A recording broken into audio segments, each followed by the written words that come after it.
बिस्मिल्लाहिर्रहमानिर्रहीम। वालेकुम अस्सलाम। कैसे हैं आप बच्चों? ठीक है। रिवीजन आपकी धड़ाधड़ चल रही है और इम्तिहान आपके हो जाने हैं अगले महीने, नहीं तो उससे अगले, नहीं तो उससे अगले, मतलब इट्स नॉट फार अवे। ठीक है, तो बी प्रिपेयर्ड। अभी आपकी रिवीजन जनरल फार्माकोलॉजी की आज से स्टार्ट हो रही है। उसमें ये पहली स्लाइड इत्तेफाक से डेवलपमेंट ऑफ न्यू ड्रग्स की आ गई, जो आपकी बुक्स में अलहदा से एक छोटा सा सेक्शन है। तो उसमें से आम तौर पे बहुत छोटा सा एक क्वेश्चन आ जाता है, लेकिन यू शुड नो कि नई ड्रग्स कैसे डेवलप होती हैं। ये मैं पहले डिस्कस करता हूँ, उसके बाद फिर मैं बाकी जनरल फार्माकोलॉजी की तरफ आता हूँ। ठीक है, तो पहले तो आपको ये बात समझना चाहिए कि 2 साल के लिए जब कोई नई ड्रग सजेस्ट होती है या एक्सीडेंटली सामने आती है, तो 2 साल तक उसके ऊपर इन विट्रो स्टडीज़ होती हैं। इन विट्रो स्टडीज से क्या मुराद है?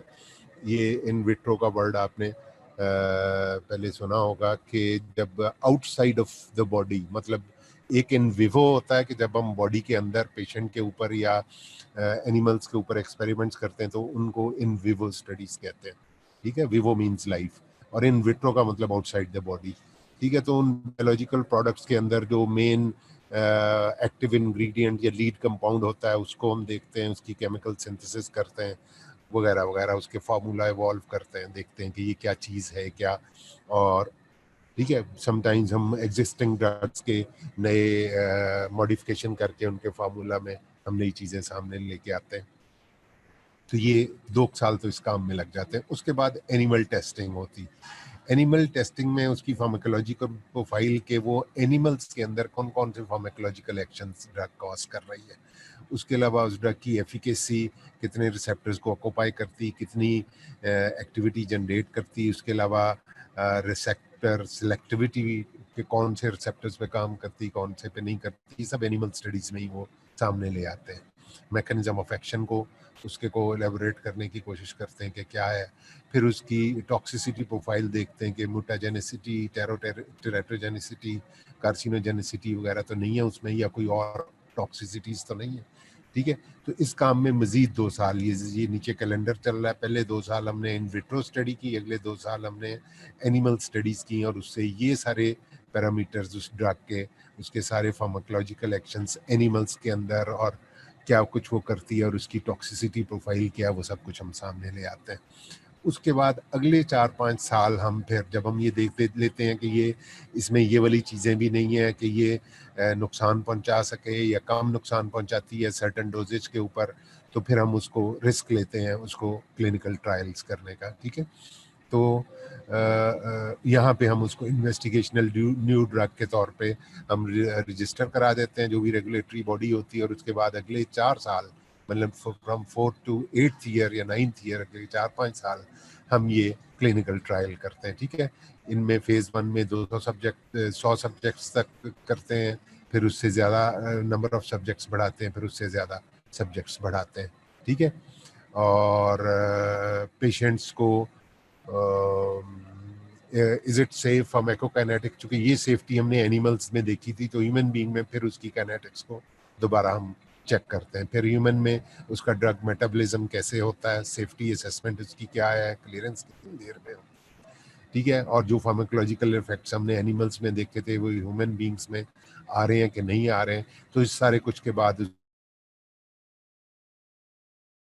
हमारे यहाँ ड्रैप है, इस तरह से जो भी नेशनल लेवल पे बॉडीज़ होती हैं, जो ड्रग रेगुलेटरी बॉडीज़ होती हैं, वो इन क्लिनिकल ट्रायल्स के बाद उसको एज अ ड्रग अप्रूव करती हैं, और फिर वो नई न्यू ड्रग के तौर पे रजिस्ट्रेशन की एप्लीकेशन देते हैं। ठीक है, फिर उसके बाद भी अगले मतलब 8-10 साल उसके ऊपर पोस्ट मार्केटिंग जो है सर्वेलेंस रखी जाती है कि कोई ऐसे इफेक्ट जो यहाँ पे इग्नोर हो गए हो, तो बाद में हमने जाके जब हमने 5-4 साल 10 साल ड्रग्स दे ली, तो भी पढ़े लिखे मुल्कों में हर पेशेंट का एक डाटा मेंटेन होता है और उसकी एक स्टैटिस्टिक्स मेंटेन किए जाते हैं।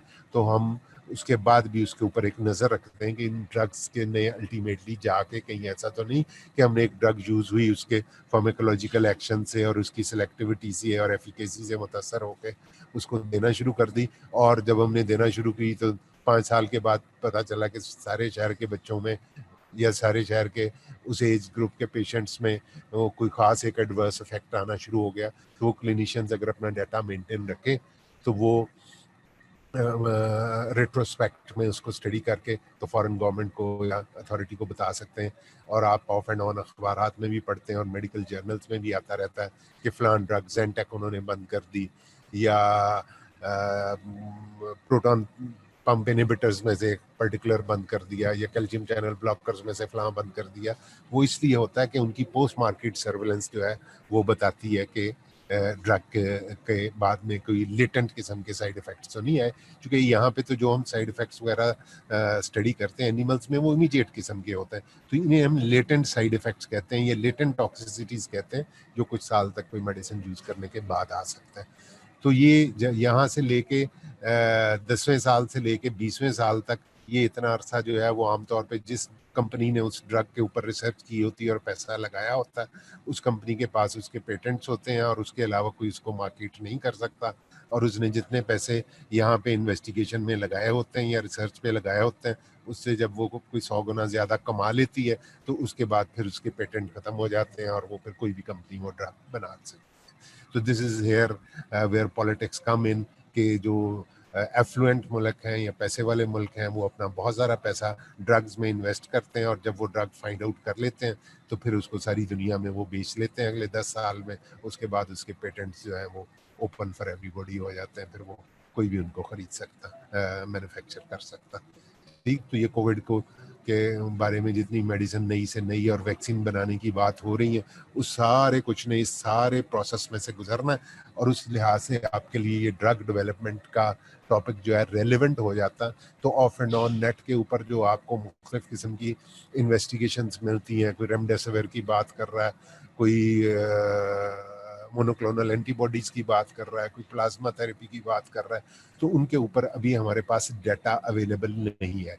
तो इसी तरह से जब तक वो फाइनलाइज नहीं हो जाती और उसके पीछे जितनी पॉलिटिक्स है वो सारा मैनिफेस्ट नहीं कर लेती, उतनी देर तक हम डोल ड्रम्स में ही रहेंगे। कभी एक ड्रग अपनी लोकल सी ऑब्जर्वेशन के तहत हम स्विच ऑन न्यू ड्रग्स पे करते रहेंगे, और कुछ पेशेंट ठीक भी होते रहेंगे, कुछ नहीं भी ठीक होते रहेंगे।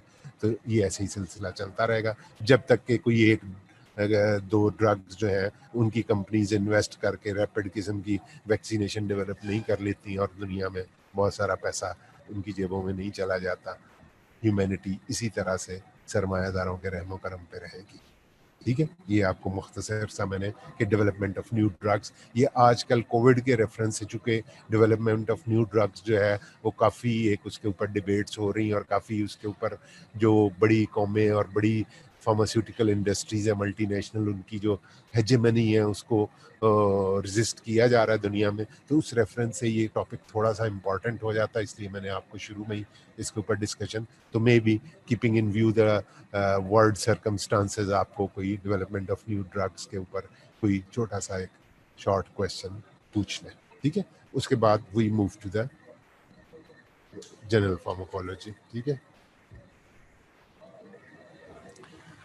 फार्माकोलॉजी के आपको पता है दो हिस्से हैं, फार्माकोकाइनेटिक्स है, डायनामिक्स है। काइनेटिक्स ये होती है कि जो बॉडी ने ड्रग के साथ किया उसको पहले एब्जॉर्ब कर दिया, फिर डिस्ट्रीब्यूट कर दिया, फिर मेटाबोलाइज कर दिया, फिर एलिमिनेट कर दिया, तो इसको सारी को काइनेटिक्स कहते हैं। ठीक है, और दूसरा पार्ट फार्माकोडायनामिक्स होता है कि ड्रग ने बॉडी के साथ क्या किया, तो उसमें जो मुख्तलिफ किस्म के रिसेप्टर्स के साथ उसकी बाइंडिंग है, जो सेकंड मैसेंजर्स हैं, जो उसके बाद इंट्रिंसिक एक्टिविटी है, फिर डोज रिस्पॉन्स कर्व है, उस सारी की स्टडीज़ को हम फार्माकोडायनामिक्स कहते हैं। और ये जो चार चीज़ें आपके सामने हैं, एब्जॉर्प्शन, डिस्ट्रीब्यूशन, मेटाबॉलिज्म और एलिमिनेशन, ये फार्माकोकाइनेटिक्स है। ठीक है, ये आपको आई नो के you understand all this. Elimination के लिए ये याद रखना है कि एलिमिनेशन सिर्फ यूरिन से नहीं होती, बाइल से भी होती है, टीयर से भी होती है, ब्रेस्ट मिल्क में भी होती, सलाइवा में भी होती, स्वेट में भी होती, और फिशेस में भी होती है। ठीक है, तो एलिमिनेशन को थोड़ा सा आप आगे जाके एक्सक्रीशन और एलिमिनेशन की कन्फ्यूजन ज़रा उसको करेक्ट कर लीजिएगा कि एक्सक्रीशन होती है ड्रग का बॉडी से निकल जाना, ठीक है, और एलिमिनेशन होती है ड्रग का इनफेक्टिव हो जाना। जब वो मेटाबोलाइज होके अपने मेटाबोलाइट्स में कन्वर्ट हो गई और उसने अपने फार्माकोलॉजिकल जो एक्शन था उसको लूज कर दिया, ख़त्म हो गया उसका फार्माकोलॉजिकल एक्टिविटी एज ड्रग, तो वो हम कहते हैं ड्रग एलिमिनेट होगी, चाहे उसके मेटाबोलाइट्स बॉडी के अंदर ही हों अभी, ठीक है। तो एलिमिनेशन ये चीज़ होती है, तो इसको आप एक्सक्रीशन से ज़रा सा फ़र्क रखिएगा। उसके बाद रूट्स ऑफ एडमिनिस्ट्रेशन है, इसमें छोटी छोटी बहुत सारी बातें हैं, ये पढ़ने वाली सारा चैप्टर है, आपको समझना चाहिए कि पैरेंटल एडमिनिस्ट्रेशन क्या होती है और ओरल एडमिनिस्ट्रेशन पीओ जिसको कहते हैं, पर ओरम कहते हैं, थ्रू माउथ जो दिए जाते हैं वो सारे कहाँ कहाँ जाते हैं, ट्रांसडर्मल बैच क्या चीज़ है, एपिड्यूरल इंजेक्शंस क्या होते हैं, ठीक है। तो जो हम देना चाह रहे हैं इंजेक्शंस के सेंट्रल नर्वस सिस्टम को, जो ब्लड ब्रेन बैरियर को क्रॉस करके मेडिसिन ब्रेन तक नहीं पहुंचती, तो उनको हम यहाँ पे एपिड्यूरल स्पेस में या सेपरेक्नोइड स्पेस में हम देते हैं। लंबर स्पाइन का जो लंबर एनेस्थीसिया होता है वो भी एपिड्यूरल दिया जाता है।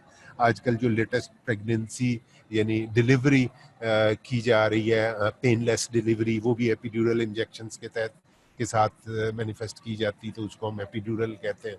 तो बड़ा उसका फैशन आया हुआ है और उसमें बहुत सारे लोगों का ख्याल है कि शायद मदरहुड में उतना प्यार इसलिए नहीं रहा कि mother don't want to get through that pain at the time of delivery वगैरह वगैरह, मतलब बहुत सारी इससे चीज़ें। और ये सब कुछ आपको पढ़ना होगा, समझना होगा, चूंकि you are going to face these patients tomorrow and you are going to answer their questions and all those issues which may arise from such situations, ठीक है। टॉपिकल यूज क्या होता है ये आपको समझना होगा। और एक इसमें चीज मुझे कल चैप्टर देखते हुए नजर आई कि सस्टेन्ड रिलीज या कोटेड टेबलेट्स कुछ चीज़ों की आती हैं, ठीक है। तो कोटेड टेबलेट्स वो होती हैं जिन टेबलेट्स को हम स्टमक में के एसिडिटी से बचाना चाह रहे हैं, तो वो स्टमक में से उनके ऊपर हम एक कोट कर देते हैं और वो कोट स्टमक में डिजॉल्व नहीं होता, बल्कि वो जाके बेसिक एनवायरनमेंट में जब वो इंटेस्टाइन में पहुंचता है तो वहां पे जाके वो उसका कोट ऊपर डेवलप होता है। ये बहुत सारे एंटासिड्स वगैरह, एंटासिड सॉरी कह रहा हूँ, जो non steroid anti inflammatory drugs है आपने देखी होंगी, जैसे ब्रूफन है उसके ऊपर भी एक कोटिंग होती है, जैसे डेक्लोरन है या वोल्ट्रान है, इन सब टैबलेट्स के ऊपर एक कोटिंग होती है, क्योंकि वो एक तो खुद डैमेज हो जाती हैं, डीनेचर हो जाती हैं, दूसरी वो स्टमक की वॉल्स की एरोजन कर सकती हैं। इसी तरह से जो एस्प्रिन अब आती है वो भी कोटेड होती है ताकि वो लोकल इरिटेशन कॉज ना करे स्टमक में, बल्कि इंटेस्टाइन में जाके एब्जॉर्ब हो, ठीक है। तो ये कोटेड टेबलेट्स होती हैं, ये आपको पता होना चाहिए। दूसरी है स्लो रिलीज या सस्टेन्ड रिलीज टेबलेट्स। ये आपको पता होना चाहिए कि इनका क्या मकसद है। इनका मकसद ये होता है कि हम ये चाहते हैं, जैसे अगर हम मॉर्फिन किसी को देना चाहते हैं, तो मॉर्फिन की हाफ लाइफ अगर ओरली देने से 2 से 3 घंटे या 4 घंटे है, तो हम तो 24 घंटे के लिए पेशेंट को पेन फ्री रखना चाह रहे हैं। तो उस सूरत हाल में हम उसको हर 2 घंटे या 3 घंटे के बाद एक टेबलेट देंगे तो पेशेंट जो है उसकी मत मारी जाएगी या कंप्लाइंस नहीं रहेगी, वो इतना रेगुलरली मेडिसिन नहीं ले पाएगा। तो उसके लिए हम ऐसी मेडिसिन देते हैं जो कि सस्टेन रिलीज होती, उसमें कई कोट्स होते हैं। पहले ऊपर वाला कोट डिजॉल्व होता है तो थोड़ी सी ड्रग रिलीज होती है, वो अगले 2 घंटे के लिए उसको रिलीफ दे देती। फिर उससे आगे वाला कोट डिजॉल्व होता है तो अगले 2 घंटे के लिए उसको रिलीफ मिल जाती। फिर उस तरह से 2-3 कोट्स उनके ऊपर होते हैं और उनको हम कहते हैं सस्टेन्ड रिलीज टेबलेट्स या स्लो रिलीज टेबलेट्स। तो वो बड़ी काम की चीज़ है ये मेडिसिन में। मैं समझता हूँ कि फार्मास्यूटिकल इंडस्ट्री की एक बड़ी ज़बरदस्त चीज़ है कि उन्होंने ये चीज़ डेवलप की कि जो ड्रग्स स्टमक को इरिटेट करती हैं या वो ड्रग्स जो कि हमें जिनकी सस्टेन रिलीज चाहिए, वक्फे वक्फे से रिलीज वो करें अपने एक्टिव इंग्रेडिएंट को, उनके लिए हमने उस तरह की कोटिंग डेवलप की, उन्हें सस्टेन रिलीज या स्लो रिलीज टेबलेट्स कहते हैं, ठीक है। ये आपको ये रूट्स ऑफ एडमिनिस्ट्रेशन में देखें, इतना सादा सा टॉपिक है लेकिन इसमें से भी नई नई बातें आ जाती हैं। तो इसी तरह से इंट्रामस्कुलर और इंट्रावीनस सबक्यूटेनियस ये वाले रूट्स जो हैं आमतौर पे जब पेशेंट एडमिटेड होता है उस वक्त ये यूज़ किए जाते हैं। ठीक है, तो वो पुराना एक प्रिंसिपल हमारे असतिज़ा कहा करते थे कि जो मेडिसिन ओरली दी जा सकती है उसको पारेंटरली मत दो। That rule still till date I believe के वो उसी तरह से एप्लीकेबल है कि हम बजाय इसके कि पेशेंट की स्किन को पंक्चर करें या ब्रेक करें और उसको एक इंजेक्शन और उसकी स्टरलाइजेशन और टिश्यू की स्टरलाइजेशन साइट ऑफ इंजेक्शन पे उस सारे कुछ से बचने के लिए, जबकि इतनी सारी कंटेजियस किस्म की डिजीज़ माशरे में है, तो ओरली किसी को मेडिसिन देना अभी भी सेफेस्ट मोडेलिटी है। ठीक है, सेफ मोड ऑफ एडमिनिस्ट्रेशन है, रूट ऑफ एडमिनिस्ट्रेशन है। तो ये छोटी छोटी बातें हैं, ये प्रेफरेंसेस आपको एक अच्छा डॉक्टर बनाती हैं, ये आपको एक विजिलेंट डॉक्टर बनाती हैं और ये एक ऐसा डॉक्टर बनाती हैं जिसके पेशेंट्स कंप्लेंट्स नहीं फिर बहुत ज़्यादा करते हैं, क्योंकि आपने पेशेंट को न सिर्फ जब आप उसको ओरल या सबलिंगुअल या ट्रांसडर्मल पैच एडवाइस करते हैं तो साथ आप उसको एजुकेट भी करते हैं। ठीक है, और उसकी प्रेफरेंसेस भी बताते हैं कि क्यों हम आपको किस चीज़ से बचाने के लिए आपको हम इस रूट से मेडिसिन दे रहे हैं। इस तरह रेक्टल रूट का जो तकरीबन 50% of it goes to the hepatic circulation और 50% directly into the systemic circulation. तो बाज़ औक़ात रेक्टल रूट से जिन ड्रग्स का फर्स्ट हेपेटिक पास बहुत ज़्यादा होता है, यानी पहली दफ़ा जब वो लिवर में से गुजरती हैं तो बहुत सारा ब्रेकडाउन उनका हो जाता है, उन ड्रग्स को हम रेक्टल रूट से दे के तो उन्हें फर्स्ट हेपेटिक पास से किसी हद तक बचा लेते हैं। इसी तरह बच्चों में बहुत मेडिसिन, ना वो इंजेक्शन लगवा रहे होते हैं, ना वो मेडिसिन ले सकते हैं, टेबलेट खा सकते हैं, ना वो सिरप पी रहे होते हैं, तो बहुत छोटे बच्चों में मेनी टाइम्स हम रेक्टल रूट से भी ड्रग देते हैं। एज इट हमारे यहाँ कम यूज़ है फॉर कल्चरल रीजंस, लेकिन बाहर के ममालिक में रेक्टल रूट को बहुत ज़्यादा यूज़ किया जाता है। ठीक है, ये साथ एक छोटा सा ग्राफ बना हुआ है, इसमें उन्होंने बताया कि जब आप इंट्रावीनस रूट से कोई मेडिसिन देते हैं तो 5 मिलीग्राम देने से ब्लड लेवल, उसका ब्लड प्लाज्मा में कंसंट्रेशन कहाँ चली जाती है, और एकदम से ये पहले ड्रॉप होती है और फिर आहिस्ता आहिस्ता ये बॉडी में से निकल जाती है। आप में से कौन बताएगा कि ये इनिशियल ये जो रैपिड ड्रॉप हुआ है प्लाज्मा की कंसंट्रेशन में, इंट्रावीनस इंजेक्शन देने से एकदम बहुत ऊपर कंसंट्रेशन गई और फिर नीचे को चली गई, ये रेड लाइन जिसकी मैं बात कर रहा हूँ, तो ये जो इनिशियल ड्रॉप हुआ है ये किस वजह से हुआ है? वो विल आंसर दिस क्विक। उसको हम क्या कहते हैं? Settling into the tissues? No, बहुत अच्छा सा एक लफ्ज है आपके, नॉट वॉल्यूम ऑफ डिस्ट्रीब्यूशन बेटे, दिस इज डिस्ट्रीब्यूशन। ठीक है, the drug moves from plasma compartment into the tissues. ठीक है, तो उसको हम क्या कहते हैं? Distribution of drug. कितने वॉल्यूम में डिस्ट्रीब्यूट हुई ये तो बात की डिस्कशन है, मैं सिर्फ ये पूछ रहा था कि वो कहाँ क्यों ड्रॉप हुई, प्लाज्मा में क्यों ड्रॉप हुई, तो आप इसका सीधा सा जवाब दें कि वो डिस्ट्रीब्यूट हो गई इनटू द टिश्यूज। ऊपर वाली जो settling to into the tissues था वो भी आंसर साजमीन का ठीक था, लेकिन the right term is distribution. ठीक है, तो ये इनिशियल जो ड्रॉप है ये डिस्ट्रीब्यूशन की वजह से है, और उसके बाद ये फिर आहिस्ता आहिस्ता बाकी जो डिक्रीज है ये एलिमिनेशन या एक्सक्रीशन की वजह से। तो जब हम इंट्रामस्कुलर रूट से इंजेक्शन देते हैं तो वो सिर्फ यहाँ तक कंसंट्रेशन अचीव करता है और फिर आहिस्ता आहिस्ता आहिस्ता आहिस्ता वो भी कम हो जाता है। ठीक है, तो ये आपको इंट्रावेनस और इंट्रामस्कुलर से आप समटाइम्स जब हम कंसंट्रेशन डिपेंडेंट किलिंग करना चाह रहे होते हैं तो उस वक्त ये इनिशियल राइज ऑफ कंसंट्रेशन जो है वो बहुत ज़बरदस्त काम की चीज़ है। कौन बताएगा कि कौन सी ड्रग्स हैं जो कि इनिशियली हम उनको लार्ज डोजेस में वंस डेली देते हैं ताकि उनकी कंसंट्रेशन डिपेंडेंट किलिंग कर सकें वो बैक्टीरिया की? Which group of drugs? पिछले दिनों आपको पढ़ाया, शाबाश। एनीबॉडी? अमाइनोग्लाइकोसाइड्स, दैट्स ग्रेट, शाबाश। कायनात ने बिल्कुल सही जवाब दिया कि अमाइनोग्लाइकोसाइड्स उनकी वंस डेली डोजेज की जो रैशनल है वो यही है कि वो कंसंट्रेशन डिपेंडेंट किलिंग करते हैं। तो ये कंसंट्रेशन जब हम अचीव करते हैं इंट्रावीनस डोज के साथ या सिंगल डोज के साथ तो वो बहुत सारे बैक्टीरिया को उड़ा के रख देती है। तो इस तरह से बेटे आप लोग रिलेट करते रहो। जब आप सारी फार्माकोलॉजी पढ़ने के बाद जनरल फार्माकोलॉजी दोबारा पढ़ रहे होते हो तो you have got very good examples to quote. ठीक है, आपके पास बहुत सारी चीज़ें आपने जो वक्तन फ़क्तन मुख्तलिफ सिस्टम्स में पड़ी, that should be there. Okay, now we move to the next. ये बहुत आसान सा फिजियोलॉजी में से कि 3 तरह ड्रग जो है, पहली बात तो ये कि एब्जॉर्प्शन क्या होती है, कहाँ से कहाँ जाने को एब्जॉर्प्शन कहते हैं। ओके, कौन बताएगा ड्रग के कहाँ से कहाँ जाने को एब्जॉर्प्शन कहते हैं? शाबाश। ड्रग के कहाँ से कहाँ जाने को हम एब्जॉर्प्शन कहते हैं?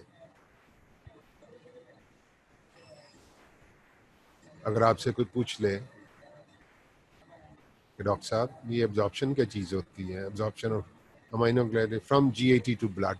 Okay, from GIT to blood, तो फिर जो इंट्रावीनस और इंट्रामस्कुलर और नो, वो पहला वाला जवाब पार्शली ठीक है।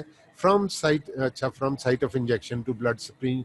एक ने कहा जीआईटी से ब्लड स्ट्रीम में जाना, एक ने कहा साइट ऑफ इंजेक्शन से ब्लड स्ट्रीम में जाना, और एक ने तो बिल्कुल ही, आमना यूसुफ आपने तो ब्लड से टिश्यू, ये तो बेटे ऊपर था, हमने डिस्ट्रीब्यूशन उसको कहा प्लाज्मा से टिश्यू को, from site of administration to the drug. Azmat, आपका जवाब बिल्कुल ठीक है, साइट ऑफ एडमिनिस्ट्रेशन। मोमिना ने भी तकरीबन ठीक जवाब दिया, from the site of administration.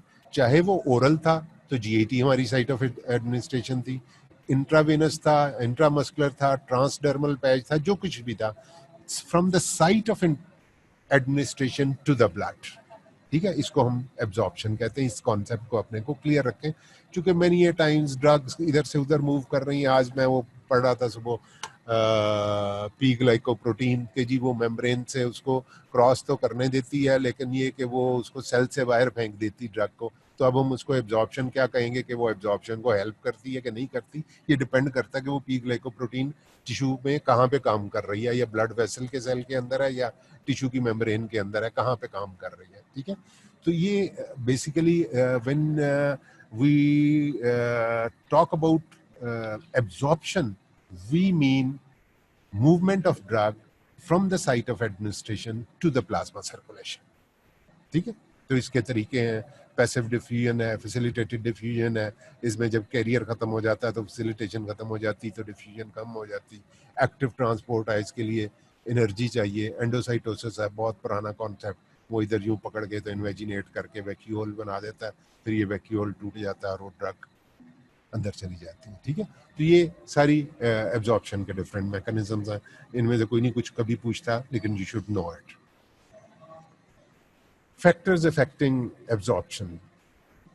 Okay, chemical and physical nature of the drug, blood flow to the absorption. जितना ब्लड फ्लो होगा उतनी ज्यादा इंटेस्टाइन्स का ब्लड फ्लो बहुत ज्यादा होता है, इसलिए वहां से बहुत ज्यादा एब्जॉर्प्शन होती। Total surface area available for absorption. Intestines का सरफेस एरिया भी बहुत ज़्यादा होता है। विल्लाई होती हैं, विल्लाई को खोल के सीधा कर दो तो वो कहते हैं कि टेनिस ग्राउंड जितनी जगह बन जाती है। तो that is why intestinal absorption is the main absorption जब हम ओरल रूट की बात कर रहे हैं, सरफेस एरिया ज़्यादा इंटेस्टाइन्स का होने की बिना पे। कॉन्टेक्ट टाइम एट एब्जॉर्प्शन, ये बिल्कुल बड़ी अच्छी बात है कि अगर ड्रग जो है वो जीआईटी में रुक ही नहीं रही, डायरिया बंदे का हुआ हुआ, वो मेडिसिन खाता जा रहा है और वो फीसिस में पास आउट करता जा रहा है, तो वो एब्जॉर्ब नहीं होगी प्रॉपरली। ठीक है, तो कॉन्टेक्ट टाइम भी सफिशिएंट होना चाहिए। ये केमिकल एंड फिजिकल नेचर तो आपको पता है, ये ऊपर मैंने डिस्कशन नहीं की इस पे, लेकिन आपको इसमें एक पीएच आ जाती, बहुत अहम बात, और दूसरा पार्टिकल साइज आ जाता है ड्रग का, और उसकी डिस्पेंसेशन किस तरह से हुई है, उसको डिस्पेंसिंग किस तरह से हुई है, ये दो फैक्टर्स। ठीक है, ये पीएच के ऊपर हम नीचे डिस्कशन करें। ठीक है, effect of pH on absorption, expression of P glycoprotein, ये मैंने लिख दिया, आगे इनवर्स भी लिख दिया कि पी ग्लाइकोप्रोटीन्स जो हैं ये मेम्ब्रेन के अक्रॉस कुछ ग्लाइकोप्रोटीन्स होती हैं जो फैसिलिटेट करती हैं movement of the particles across the membrane, लेकिन ये most of the times they throw the drug out from the cells. तो ये कुछ थोड़ा सा इनवर्स सा इनका इफेक्ट है, इसको इसी तरह से आप समझ लें। अभी जब और इनके ऊपर रिसर्च होगी तो फिर ये एक रेगुलर फैक्टर के तौर पे मेंशन किया जाएगा। ठीक है, तो इनके ऊपर इल्ज़ाम ये है कि ये ट्रांसपोर्टेशन तो करती हैं ड्रग मॉलिक्यूल्स की अक्रॉस द मेम्ब्रेन, लेकिन from inside to outside of cell करती हैं। ठीक है, इसलिए मैंने यहाँ इनवर्स लिखा। Effect of pH on absorption, pH का क्या होता है कि जो एसिडिक ड्रग्स हैं वो लो पीएच के ऊपर अनआयोनाइज्ड फॉर्म में होती हैं और हाई पीएच के ऊपर आयोनाइज्ड फॉर्म में होती हैं, और जो बेसिक ड्रग्स हैं वो हाई पीएच के ऊपर नॉन आयोनाइज्ड फॉर्म में होती हैं और इस पे लो पीएच पे आयोनाइज्ड फॉर्म में होती हैं। ठीक है, ये आपको ध्यान से इस डायग्राम को देख लेना है एक दफा और इसको समझ लेना है। ठीक है, तो when the pH is less than pK, pK क्या होती है? PK is the pH at which half of the drug is in ionized form and half is in unionized form। ठीक है, तो जब pH pK के बराबर होती है तो आधी आधी उसको हम प्रोटोनेटेड और अनप्रोटोनेटेड कहते हैं। और ये आप सब लोग बायोकेमिस्ट्री में पढ़ के आए होते हैं। जो एसिड्स होते हैं वो जब प्रोटोनेटेड फॉर्म्स में होते हैं तो वो न्यूट्रल होते हैं, और जो बेसिस होते हैं उनके ऊपर चार्ज होता है। और इसी तरह से एसिड जब डीप्रोटोनेटेड होते हैं तो उनके ऊपर चार्ज होता है, और जो बेसिस जो होते हैं वो डीप्रोटोनेटेड होते हैं तो वो न्यूट्रल होते हैं। तो ड्रग की पीएच क्या है और सिस्टम की पीएच क्या है ये आपको देखना है। अगर सिस्टम की पीएच पीके से ज़्यादा है तो फिर वो प्रोटोनेटेड फॉर्म में होंगे, अगर पीएच पीके से बड़ी है तो वो डीप्रोटोनेटेड फॉर्म में होंगे। ये इतने से टाइम में मैं आपको इस पे मज़ीद आसान नहीं इसको कर सकता, लेकिन every one of you must know this diagram. Many a times examiner इस डायग्राम को सामने रख देते हैं बच्चे को और कहते हैं कि इसको एक्सप्लेन करो, तो आपको एक्सप्लेन करनी आनी चाहिए। ठीक है, तो इसमें दो तीन बातें अगर आप याद रखें कि एसिड्स प्रोटोनेटेड फॉर्म में न्यूट्रल होते हैं, ये देखें, और बेसिस प्रोटोनेटेड फॉर्म में आयोनाइज्ड होते हैं, और दूसरी तरफ एसिड्स डीप्रोटोनेटेड फॉर्म में आयोनाइज्ड होते हैं और बेसिस डीप्रोटोनेटेड फॉर्म में न्यूट्रल होता है। तो इस डायग्राम को आप सामने रखेंगे तो जब भी पीएच जो है वो ड्रग की पीके से ज्यादा होगी तो ड्रग डीप्रोटोनेटेड होगी, मतलब अगर वो एसिड होगी तो आयोनाइज्ड होगी, और अगर वो बेस होगी तो वो न्यूट्रल होगी। और जब भी पीएच सराउंडिंग की जो है वो ड्रग की पीके से कम होगी तो जो एसिड होगा वो प्रोटोनेटेड होके न्यूट्रल रहेगा, और जो बेसिस होंगे वो यहाँ पे आके आयोनाइज्ड होंगे। ठीक है, तो इसलिए अगर आपको ये सारी गुफ्तगू कैरी करना मुश्किल हो जाए तो आप सिर्फ इतनी बात याद रख लें कि एसिडिक ड्रग्स बेसिक मीडियम में आयोनाइज्ड होती हैं और बेसिक ड्रग्स एसिडिक मीडियम में आयोनाइज्ड होती हैं। ठीक है, या दूसरे लफ्जों में एसिडिक ड्रग्स एसिडिक मीडियम में अनआयोनाइज्ड होती हैं और बेसिक ड्रग बेसिक मीडियम में अनआयोनाइज्ड होती हैं। याद रहेगा, ये मैंने आपसे पूछना है when you face me next time. शायद अगर मैं आपका इंटरनल एग्जामिनर बन गया तो मैं आपसे ये जरूर पूछूंगा, नहीं तो डॉक्टर नजमा को कह दूंगा कि आपसे पूछें। Okay, factors affecting bioavailability. अच्छा, बायोअवेलेबिलिटी पे आ गए हम। ओके, यहाँ तक ठीक है? कोई कंफ्यूजन यहाँ तक? जो दो तीन बातें एब्जॉर्प्शन से मुतल्लिक मैंने की, अगर if there is a question please do ask. No sir का क्या मतलब कि सर समझ नहीं आई या क्वेश्चन नहीं है clear sir? Okay, thank you. अब बेटे बायो अवेलेबिलिटी क्या चीज है ड्रग्स की? Bioavailability as the latter goes कि कितनी ड्रग जो हमने किसी भी रूट से दी वो अनचेंज्ड फॉर्म में उसका कितने परसेंट सर्कुलेशन में पहुंचा, यानी ब्लड में पहुंचा, अनचेंज्ड फॉर्म में कितना ड्रग का परसेंटेज पहुंचा ब्लड में, that is called bioavailability. You should be able to define it. Bioavailability is the amount of drug which reaches the systemic circulation in an unchanged form. अगर वो metabolise होके पहुंचा फिर हमारा उससे कोई लेना देना नहीं, फिर हम उसकी बायोअवेलेबिलिटी नहीं उसको मानेंगे। जो अनचेंज्ड फॉर्म में पहुंचा उसको हम बायोअवेलेबिलिटी कहते हैं। और कौन से फैक्टर्स हैं जो कि बायोअवेलेबिलिटी को? First hepatic metabolism, first pass hepatic metabolism, जो पहली दफा ही जब जीएटी से एब्जॉर्ब हो के लिवर में गई और टूट फूट हो गई तो उसकी बायोअवेलेबिलिटी तो बहुत कम हो गई, तो उसको हम कहते हैं फर्स्ट हेपेटिक पास। ठीक है, फर्स्ट हेपेटिक पास में उसकी काफी सारा ब्रेक डाउन हो गया, उसकी बायोअवेलेबिलिटी कम हो गई। Number 2, solubility of drug. जो ड्रग जितनी ज्यादा सॉल्युबल होगी उतनी तेजी से वो पेनिट्रेट करती हुई ब्लड तक पहुंच जाएगी, और जो आयोनाइज्ड ड्रग होगी वो जगह जगह पे मेम्ब्रेन्स में फंसेगी और वो उसका थोड़ा कंपोनेंट जो है वो ब्लड तक पहुंचेगा। तीसरी, केमिकल इंस्टेबिलिटी। ठीक है, ये वही बात कि केमिकली कोई ड्रग जो है वो आयोनाइज्ड फॉर्म में है या अनआयोनाइज्ड फॉर्म में है। ये सॉल्युबिलिटी उसकी की बात सॉरी जो हो रही थी, ये उसकी वाटर और लिपिड सॉल्युबिलिटी की बात हो रही थी कि जो वाटर सॉल्युबल होगी प्योरली वो भी नहीं मेम्ब्रेन क्रॉस कर पाएगी क्योंकि वो लिपिड बाइलेयर होगी। जो बिल्कुल जबरदस्त किस्म की लिपिड सॉल्युबल होगी और वाटर में बिल्कुल सॉल्युबल नहीं होगी, वो भी नहीं पास कर पाएगी, इसलिए कि वो प्रेजेंट ही नहीं होगी मेम्ब्रेन पे, वो मेम्ब्रेन तक पहुंच ही नहीं पाएगी।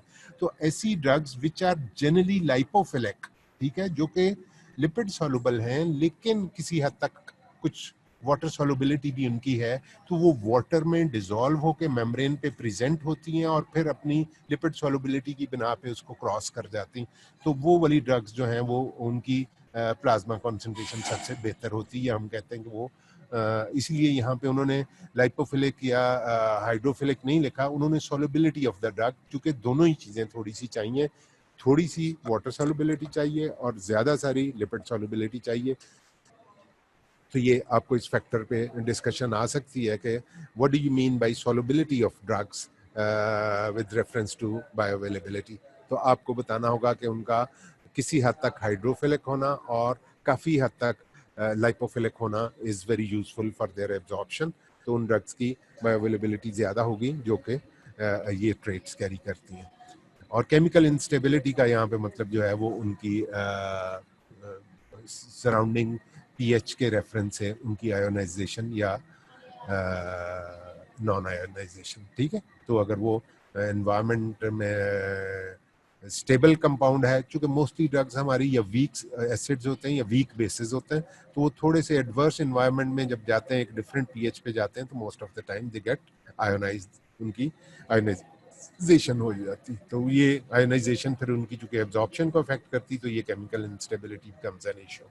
ड्रग फॉर्मुलेशन के वो किस तरह का पार्टिकल साइज है, एक्सीपिएंट, जो एक्सीपिएंट कहते हैं जो कैरियर, एक ड्रग के अंदर एक उसका एक्टिव प्रिंसिपल होता है और बाकी कैरियर मॉलिक्यूल्स होते हैं, उनको हम एक्सीपिएंट्स कहते हैं। तो वो डिपेंड करता है कि एक्सीपिएंट्स कौन से यूज हुए हैं और उनका पार्टिकल साइज क्या है और उनकी एब्जॉर्प्शन कैसी है। ठीक है, तो drug formulation does affect bioavailability.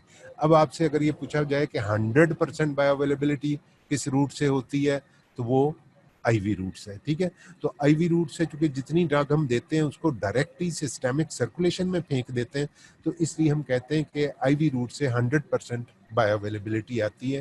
तो जब भी हमने किसी ड्रग की बायोअवेलेबिलिटी को कंपेयर करना होता है तो हम उसके आईवी रूट के साथ कंपेयर करते हैं।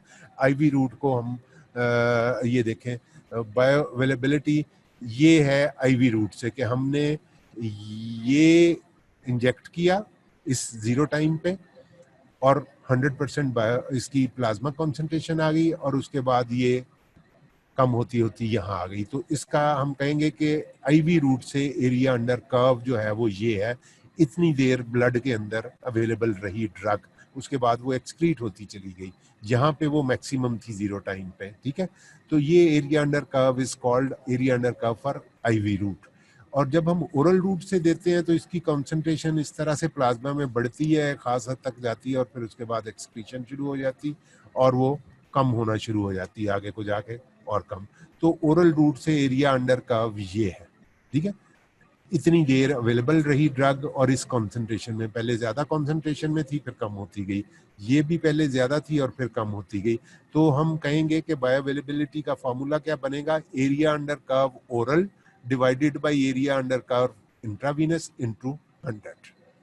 ठीक है, तो ये इसका फॉर्मूला है और आपको मतलब दिस इज सिंपल मैथमेटिक्स। ठीक है, आपको उन्होंने ग्राफिकली दिखा दिया कि हम हर बायोअवेलेबिलिटी को, अगर हम कहते हैं कि इस ड्रग की बायोअवेलेबिलिटी 70% है, तो इसका मतलब है कि अगर वो आईवी रूट से देने से 100% 100 मिलीग्राम पर डेसीलीटर उसकी कॉन्सेंट्रेशन बनती है, तो ओरल रूट से वो 70 मिलीग्राम पर डेसीलीटर बनेगी। ठीक है, इसको हम बायोअवेलेबिलिटी कहते हैं।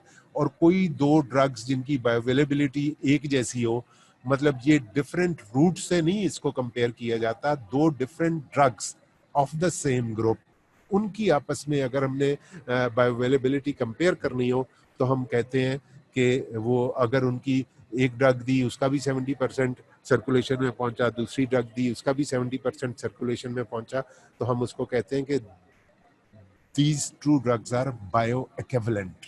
ठीक है, बायो एक्विवेलेंस है इन दोनों ड्रग्स की, कि यानी ये दोनों ड्रग्स एक ही रूट से अगर दी जाएं तो उनकी प्लाज्मा में सर्कुलेशन, प्लाज्मा में कॉन्सेंट्रेशन एक जैसी आती है। ठीक है, इसको हम बायो एक्विवेलेंस कहते हैं। लेकिन इससे एन मुमकिन है कि दो ड्रग्स की बायो एक्विवेलेंस एक जैसी हो, लेकिन उनमें से एक ड्रग जो है उसकी टॉक्सिसिटी ज्यादा हो, तो फिर हम कौन सी ड्रग को प्रेफर करेंगे? उस ड्रग को जिसकी बायोइक्विवेलेंस भी अच्छी थी और जिसकी टॉक्सिसिटी भी कम थी। तो जब हम बायोइक्विवेलेंस के साथ उनके टॉक्सिसिटी के जो पैरामीटर्स है, टॉक्सिसिटी की जो प्रोफाइल है, उसको भी खातर में अगर हम लाएं तो फिर हम कहते हैं कि उसको हम थेराप्यूटिक इक्विवेलेंस कहते हैं, कि two drugs are therapeutically equivalent. इसका क्या मतलब है कि उनकी बायोअवेलेबिलिटी भी एक जितनी है और उनकी टॉक्सिसिटी प्रोफाइल भी एक जैसी है। ठीक है, थेराप्यूटिक इक्विवेलेंस और बायो इक्विवेलेंस का ये फर्क, कि थेराप्यूटिक इक्विवेलेंस में हम उनकी टॉक्सिसिटी प्रोफाइल को भी अपनी कंसिडरेशन में लाते हैं। ठीक है, यहाँ तक if you are okay with that I can move head.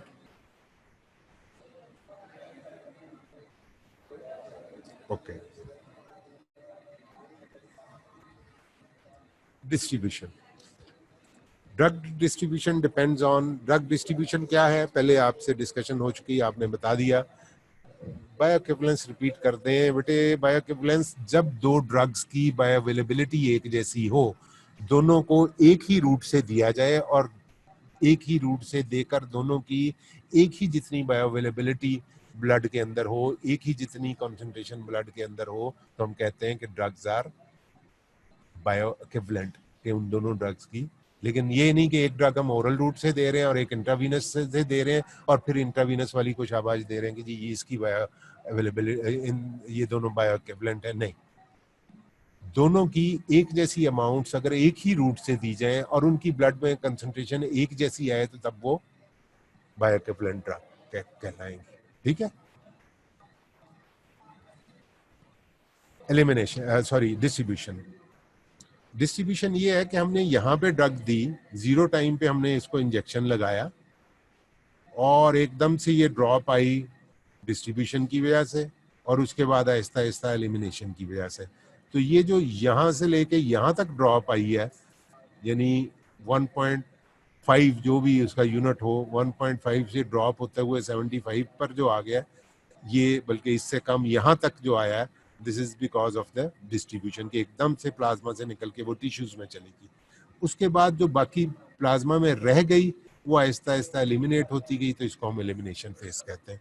तो अभी इस स्लाइड में हम सिर्फ ये डिस्ट्रीब्यूशन फेज को डिस्कस कर रहे हैं कि डिस्ट्रीब्यूशन ड्रग्स की क्यों होती, कैसे होती और कौन से फैक्टर्स उसको इफेक्ट करते हैं।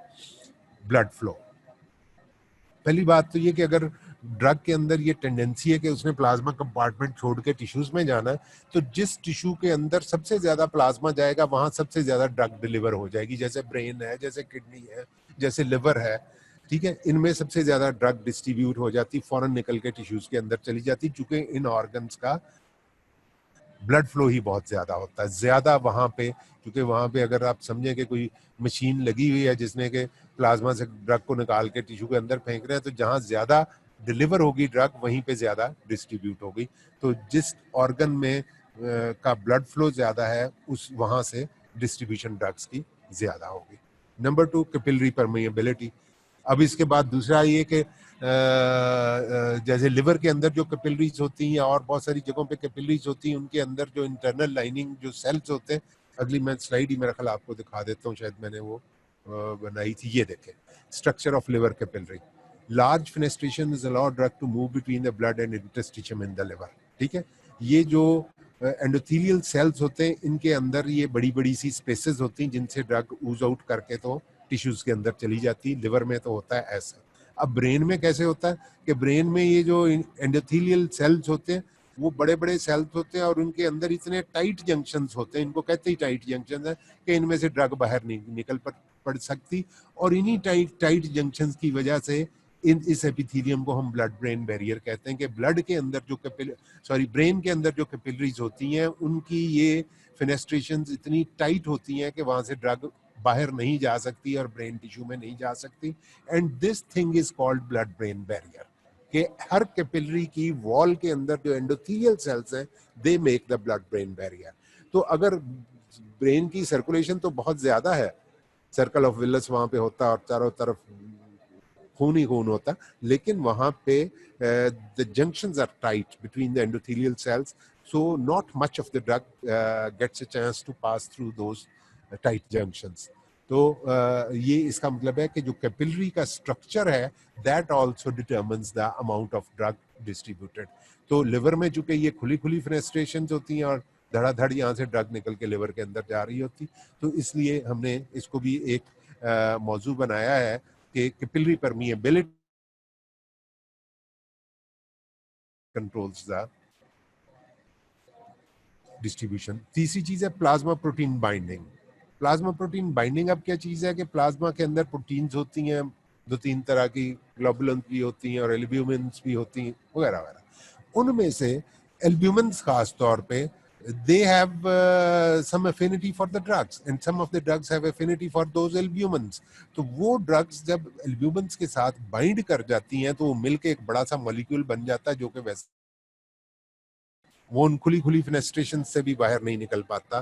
तो drugs who bind with the plasma proteins they tend to stay back in the plasma compartment because the collective molecular size of the drug and that albumin molecule becomes so big that it cannot pass through the fenestrations in the capillary wall। जो endothelial cells के बीच में spaces होती हैं वो वहां से बाहर नहीं जा पाता।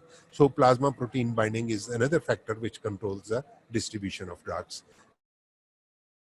Plasma proteins, lesser would be its volume of distribution। ठीक है, वो कम बाहर निकलेगी। अच्छा, टिश्यू प्रोटीन बाइंडिंग, चलो ये भी बड़ी अच्छी बात है कि जिस ड्रग के अंदर एफिनिटी है फॉर अ पर्टिकुलर टिश्यू, वो ड्रग तो चाहेगी कि मैं निकल के क्लासरूम से तो बाहर भाग जाऊं, बाहर कोई मेरा इंतजार कर रहा है। ये एग्जैक्टली इस तरह की सूरत हाल है कि जिस ड्रग के अंदर उस टिश्यू के मॉलिक्यूल्स के लिए एफिनिटी है, that would tend to leave the plasma compartment and would go and settle into the tissues. तो ये दो फैक्टर हो गए जो कि अपोजिटली एक्ट कर रहे हैं, प्लाज्मा प्रोटीन बाइंडिंग और tissue protein binding. Then is lipophilicity है, ये वही सॉल्युबिलिटी वाली बात आ गई। अगर कोई ड्रग डिसॉल्व होने की अहलियत रखती है जो मेम्ब्रेन है, सेलुलर मेम्ब्रेन, उसमें तो वो लिपिड बाइलेयर में से गुजर के तो बाहर निकल जाएगी। और अगर कोई ड्रग लाइपोफोबिक है तो फिर वो प्लाज्मा कंपार्टमेंट को छोड़ नहीं पाएगी, इसलिए कि वो मेम्ब्रेन्स को क्रॉस नहीं कर पाएगी। The more of a drug is lipophilic, यानी एबल टू डिसॉल्व। जैसे अल्कोहल है, वो लिपिड्स में डिसॉल्व हो जाती है, ठीक है, और वो लिपिड्स में से आर पार यूं गुजर जाती जैसे रास्ते में कभी कुछ आया ही नहीं। तो उसका volume of distribution is the total body water. वो निकल के बस मेम्ब्रेन्स को क्रॉस करते हुए दिमाग में भी पहुंच जाती, हर जगह पे पहुंच जाती विद इन नो टाइम, इसलिए कि वो लाइपोफिलिक है। अल्कोहल की एग्जांपल याद रखिएगा। तो जो ड्रग्स हाइड्रोफिलिक है, ज्यादा वाटर लविंग है और लिपिड में डिसॉल्व नहीं होती, they tend to stay back in the plasma compartment. तो वही बात सॉल्युबिलिटी वाली कि वो ड्रग्स जो कि कुछ थोड़ी सी वाटर सॉल्युबल है लेकिन ज्यादा लिपिड सॉल्युबल है, उनका वॉल्यूम ऑफ डिस्ट्रीब्यूशन ज्यादा होगा चूंकि उनकी transport across the cell membrane would be much easier. ठीक है, और एक आखिरी फैक्टर है वॉल्यूम ऑफ डिस्ट्रीब्यूशन। तो इन सारे फैक्टर्स को किसी ड्रग की प्लाज्मा प्रोटीन बाइंडिंग को सामने रखते हुए, उसकी मॉलिक्यूलर साइज को सामने रखते हुए, उसकी टिश्यू प्रोटीन के साथ एफिनिटी को सामने रखते हुए, उसकी हाइड्रोफिलिसिटी या लाइपोफिलिसिटी को सामने रखते हुए, वी हैव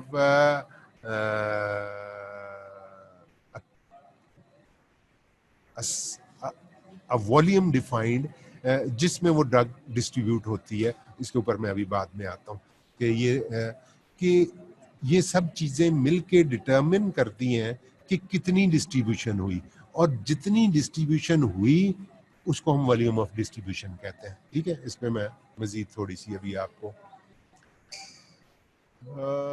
ये थोड़ा सा टेक्निकल है कि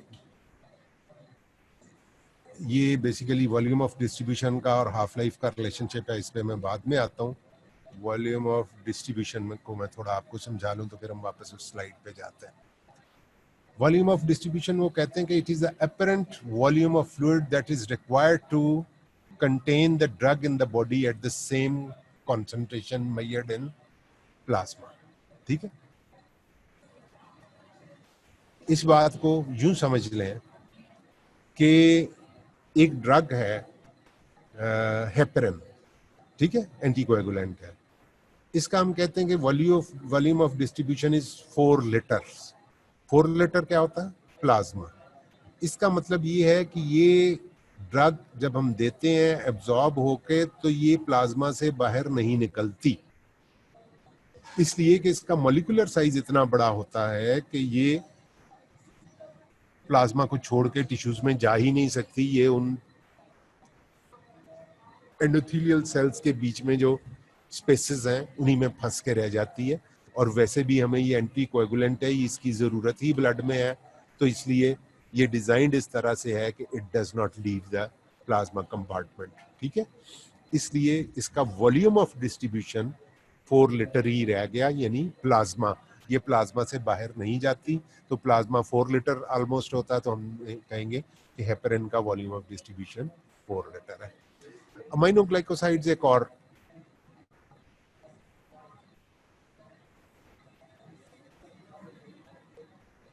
प्रोटीन सिंथेसिस इनहिबिटर्स में अमाइनोग्लाइकोसाइड्स की एग्जांपल पहले भी आई, कंसंट्रेशन डिपेंडेंट किलिंग करते हैं। इनकी for their physical and chemical attributes और इनके मॉलिक्यूलर साइज को सामने रखते हुए ये प्लाज्मा में भी रहते हैं, प्लाज्मा से बाहर इंटरस्टिशियल फ्लूइड में भी चले जाते हैं, लेकिन अपनी लाइपोफोबिक होने की बिना पे ये बॉडी के बाकी सेल्स के अंदर नहीं एंटर हो पाते, so they stay back in the plasma and the interstitial fluid. और प्लाज्मा और इंटरस्टिशियल फ्लूइड का टोटल वॉल्यूम इज 14 लीटर। ठीक है, तो हम कहेंगे कि अमाइनोग्लाइकोसाइड्स का volume of distribution is 14 litre, कि ये प्लाज्मा में भी रहे और प्लाज्मा से निकल के ये इंटरस्टिशियल फ्लूइड तक चले गए। अब एथेनॉल जिसकी मैंने एग्जांपल दी, इसके साथ क्या होगा? इसका मैंने बताया कि इसका मॉलिक्यूलर साइज भी छोटा है, ये लाइपोफिलिक भी है, ये प्लाज्मा से निकलेगी, इंटरस्टिशियल फ्लूइड में जाएगी और लाइपोफिलिक होने की बिना पे ये बॉडी के तमाम सेल्स के अंदर घुस जाएगी।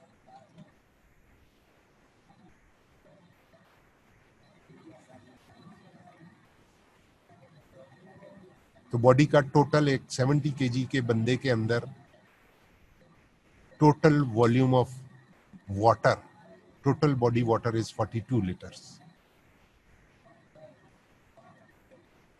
ठीक है, तो ये इसका volume of distribution will say is 42 litre. इसमें इंट्रासेलुलर वाटर भी आ गया और एक्स्ट्रा सेलुलर वाटर भी आ गया। ठीक है, ये एक्स्ट्रा सेलुलर वाटर था 4 लीटर प्लस 14 लीटर 18 लीटर, और बाकी जो 28 लीटर था वो इंट्रासेलुलर था। तो ये ड्रग एथेनॉल जो है वो 42 लीटर्स में डिसॉल्व हुई, इसका हम वॉल्यूम ऑफ डिस्ट्रीब्यूशन कहेंगे कि 42 लीटर्स है।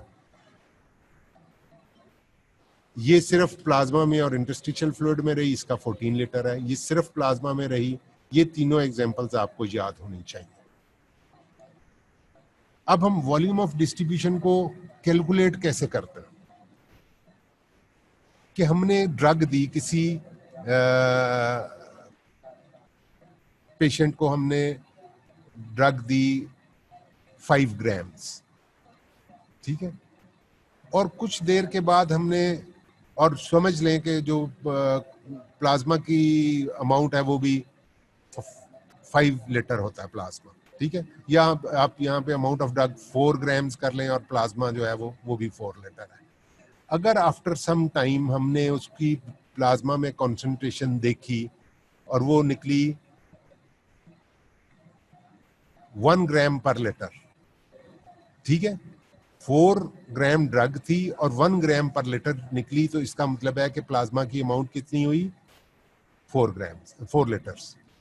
अगर हमने इसको प्लाज्मा में कंसंट्रेशन इसकी देखी तो वो 1 ग्राम पर लीटर की बजाय 0.5 ग्राम पर लीटर निकली, तो फिर क्या मतलब निकलेगा कि 0.5 डिवाइडेड बाई 4, इसका मतलब है वो 8 लीटर्स में डिसॉल्व हुई, तो उसका वॉल्यूम ऑफ डिस्ट्रीब्यूशन होगा 8 लीटर्स। ठीक है, और इसी तरह से अगर हम एथेनॉल है या कोई और ड्रग है जिसका वॉल्यूम ऑफ डिस्ट्रीब्यूशन बहुत ज़्यादा है, ये मेरे लिए अब यहाँ पे आपको कैलकुलेशन करके दिखाना, मेरे पास यहाँ पे अपरेटस ऐसा नहीं है कि जिसमें आपको बोर्ड के ऊपर कैलकुलेशन, क्लासरूम में I love to do this work. आपको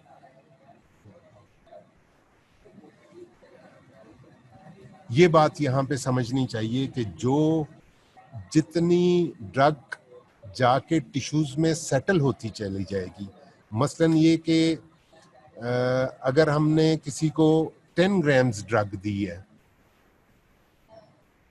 10 ग्राम्स ड्रग दी है और हमने ब्लड के अंदर उसकी कंसंट्रेशन थोड़ी देर के बाद देखी है, तो वो 0.001 10 मिलीग्राम्स दी थी और ब्लड प्लाज्मा में कंसंट्रेशन 0.001 मिलीग्राम पर लीटर आई है, तो क्या मतलब है, वो कितनी उसमें डिसॉल्व हुई? कौन मुझे बताएगा?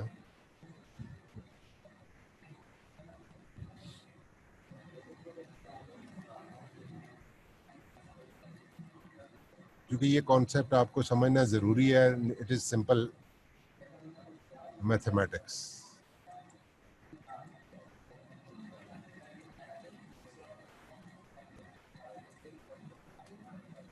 क्वेश्चन रिपीट कर दें, अपने सामने कागज पेंसिल रख लो। मैं सिर्फ ये कह रहा हूं कि अगर हमने किसी पेशेंट को, ये VD is equal to amount of drug in the body या dose given to the person divided by concentration in plasma, कि अगर हमने किसी आदमी को 10 मिलीग्राम मेडिसिन दी है, दोबारा अभी आप आंसर ना करें, मेरा क्वेश्चन शायद बदल जाए, दोबारा मैं क्वेश्चन कर रहा हूं, अगर हमने किसी एक पेशेंट को 10 मिलीग्राम मेडिसिन दी है और उसके प्लाज्मा के अंदर कंसंट्रेशन थोड़ी देर के बाद हमने देखी, तो वो प्लाज्मा के अंदर कंसंट्रेशन इज 0.001 मिलीग्राम पर लीटर, तो उसका वॉल्यूम ऑफ डिस्ट्रीब्यूशन कितना होगा?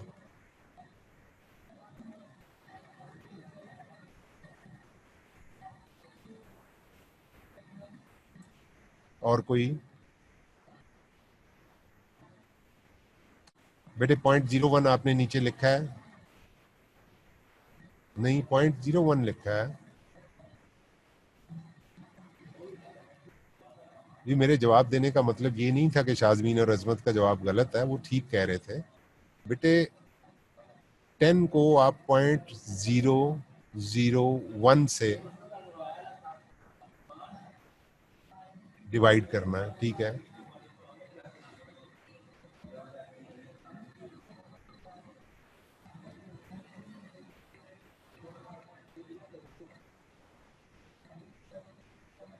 $10,000, ठीक है?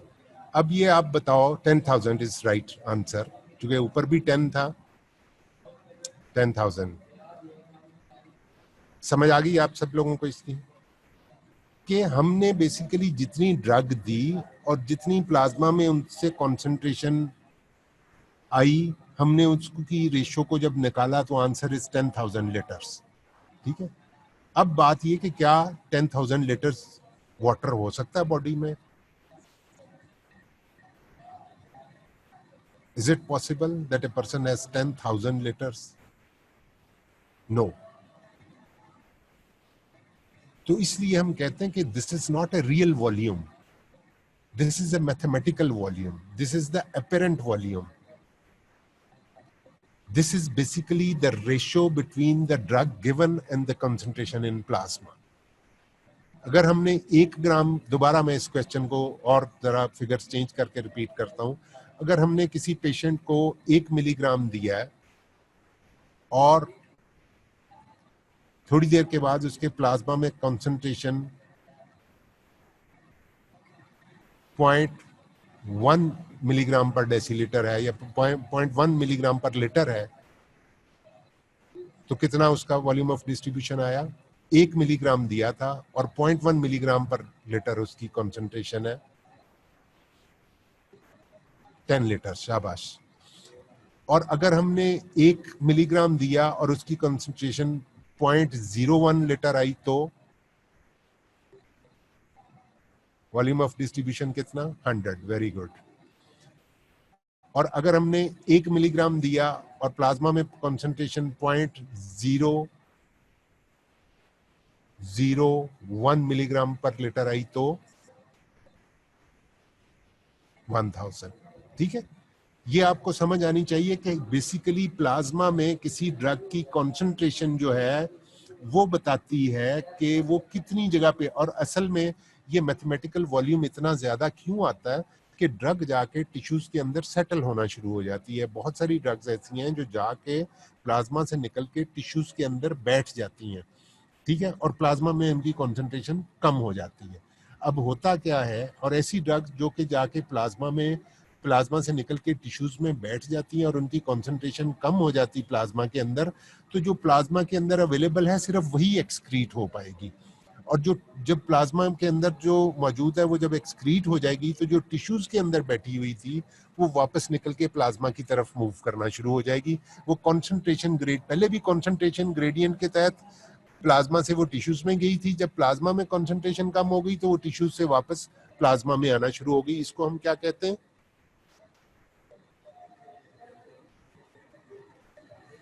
Movement of the drug from the tissues back to the plasma. What do we call it? Redistribution। शाबाश, ये रीडिस्ट्रीब्यूशन है। ठीक है, तो वो रीडिस्ट्रीब्यूट होती है, जितनी सी प्लाज्मा में आती है वो फिर एक्सक्रीट हो जाती है या मेटाबोलाइज हो जाती है, फिर थोड़ी सी और आती है, फिर वो मेटाबोलाइज हो जाती, फिर थोड़ी सी और आती, वो मेटाबोलाइज हो जाती। तो इस तरह से वो ड्रग बॉडी के अंदर काफी देर तक स्टे करती है। तो इसको हम कहते हैं कि उस ड्रग की हाफ लाइफ बहुत ज्यादा है। ठीक है, हाफ लाइफ आप समझते हैं। अब इसके जस्ट नीचे हाफ लाइफ का कॉन्सेप्ट दिया हुआ है कि half life is the time in which the plasma concentration is changed by half. कि इनिशियली जब हमने किसी को ड्रग दी तो प्लाज्मा की कॉन्सेंट्रेशन उसकी थी 100 मिलीग्राम पर डेसीलीटर। ठीक है, तो 3 घंटे के बाद वो 100 मिलीग्राम से 50 मिलीग्राम पर डेसीलीटर रह गई, तो हम कहेंगे कि 3 hours is the half life of that drug. ठीक है, और अगले 3, अगर हम नई डोजेज नहीं देते तो अगले 3 घंटे के दौरान वो 50 मिलीग्राम पर डेसीलीटर से 25 मिलीग्राम पर डेसीलीटर पे आ जाएगी। ठीक है, तो after every half life the concentration of plasma would drop by 50%। ठीक है, so the time taken, और ये इतना बेसिक सवाल है कि ऐसे ही है कि कोई आपसे आपका नाम पूछे और आपको बताना ना आए। And I am sorry to say कि एनुअल के वाइवाज में मुझे नहीं पता कि आप लोग स्ट्रेस में चले जाते हो या आपके साथ क्या होता है।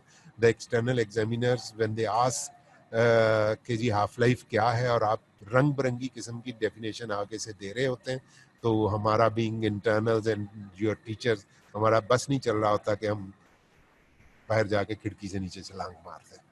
कि जिन स्टूडेंट्स को हमने सारा साल समझाया पढ़ाया और सारी फार्माकोलॉजी में हाफ लाइफ होती रही, उन्हें ये नहीं पता कि हाफ लाइफ की डेफिनेशन क्या है। ठीक है, अगर कोई ड्रग आपने एक दिन दी और उसकी initial plasma, not the doses, the initial plasma concentration, the time taken to drop by 50% is called half life.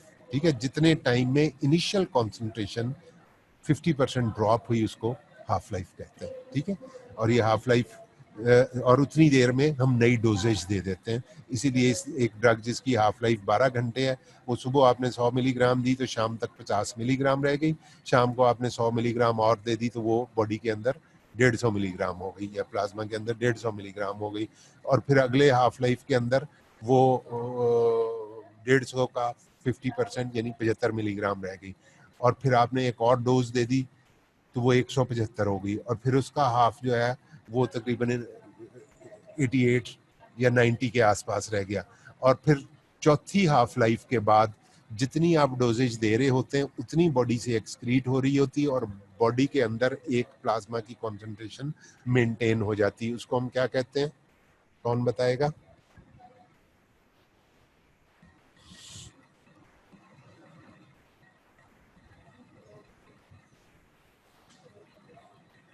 Anybody please? Steady state, शाबाश, उसको हम स्टेडी स्टेट कॉन्सेंट्रेशन कहते हैं। When the rate of administration becomes equal to rate of elimination, the concentration that is maintained in the plasma at that time is called steady state concentration। और ये तकरीबन 4 half lives orally जो हम medicine देते हैं, तकरीबन 4 half lives के बाद ये स्टेडी स्टेट कॉन्सेंट्रेशन अचीव हो जाती है। ठीक है, स्टेडी स्टेट कॉन्सेंट्रेशन को कौन डिफाइन करेगा? शाजमीन के अलावा और कोई बताए? लिख के मुझे दिखाओ, what is steady state concentration?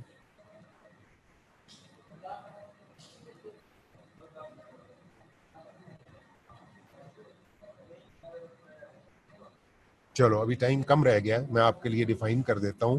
When the rate of administration becomes equal to rate of elimination at that concentration of,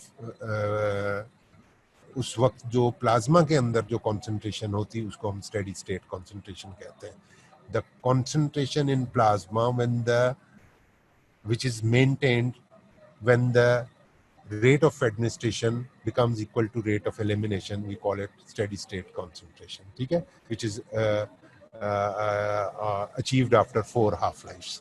उसके जस्ट नीचे आ गया हाफ लाइफ और वॉल्यूम ऑफ डिस्ट्रीब्यूशन का रिलेशनशिप। मैंने बताया कि जिस ड्रग की क्लियरेंस ज़्यादा होगी, यानी वो क्लियरेंस बाद में आप जब पढ़ेंगे तो आपको पता चलेगा कि जो ब्लड में से निकलती, कितने ब्लड में से ड्रग निकल गई, ठीक है, उसको हम क्लियरेंस कहते हैं। तो जितनी हाफ लाइफ ज्यादा, क्लियरेंस ज्यादा होती उतनी हाफ लाइफ कम होती, जितनी हाफ लाइफ ज्यादा होती उतनी क्लियरेंस कम होती। ये इनका इनवर्स रिलेशनशिप है।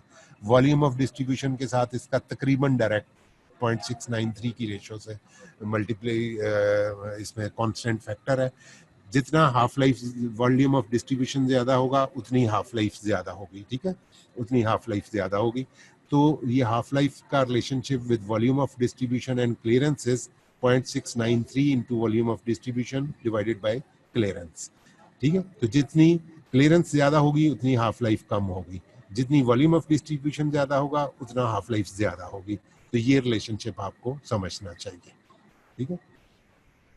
तो उस वॉल्यूम ऑफ डिस्ट्रीब्यूशन की सिग्निफिकेंस क्या है कि आपने जो लोडिंग डोज देनी होती कुछ ड्रग्स की, लोडिंग डोज सिर्फ उन ड्रग्स की दी जाती है। ये आपको बार बार मैं बता रहा हूँ, ये आपसे पूछा जाता है, आप गलत बताते हैं कि लोडिंग डोज क्या होती। बहुत सारे लोग कहते हैं जो पहली डोज होती वो लोडिंग डोज होती। पहली डोज लोडिंग डोज नहीं होती। लोडिंग डोज सिर्फ उन ड्रग्स में दी जाती है जिनका वॉल्यूम ऑफ डिस्ट्रीब्यूशन बहुत ज्यादा होता है। होता ये कि जब हम ड्रग देते हैं तो वो उसका बहुत सारा हिस्सा प्लाज्मा से निकल के टिश्यूज में चला जाता है और प्लाज्मा में इफेक्टिव कॉन्सेंट्रेशन ही नहीं रहती। तो ऐसे में what do we do is कि हम जो टारगेट कॉन्सेंट्रेशन हमने अचीव करनी होती है उसी लिहाज से हम लोडिंग डोज देते हैं, जो कि सारा जितनी जाके टिश्यूज में सेटल होनी है वो सेटल हो जाए और बाकी जो है वो प्लाज्मा में फॉर फार्माकोलॉजिकल एक्शंस अवेलेबल रहे। तो loading dose is only given in those drugs which has got very high volume of distribution. और इसका ये फार्मूला आपको आना चाहिए, इससे रिलेटेड न्यूमेरिकल आपसे पूछा जा सकता है। लोडिंग डोज कैसे कैलकुलेट करते हैं? It is equal to volume of distribution into target concentration divided by bioavailability, ठीक है। तो बाकी इसकी कंटिन्यूएशन आपको कल डॉक्टर नवीद करेंगे। तो वॉल्यूम ऑफ डिस्ट्रीब्यूशन ऑफ और बायो अवेलेबिलिटी तक हमने आज इसको कवर कर लिया। Thank you very much. आज मुझे क्वेश्चंस नहीं आपके पास से लेने का टाइम रहा, but I hope this is general pharmacology and you have already gone through the whole book, तो इसलिए should not be an issue with. Thank you, अल्लाह हाफिज़।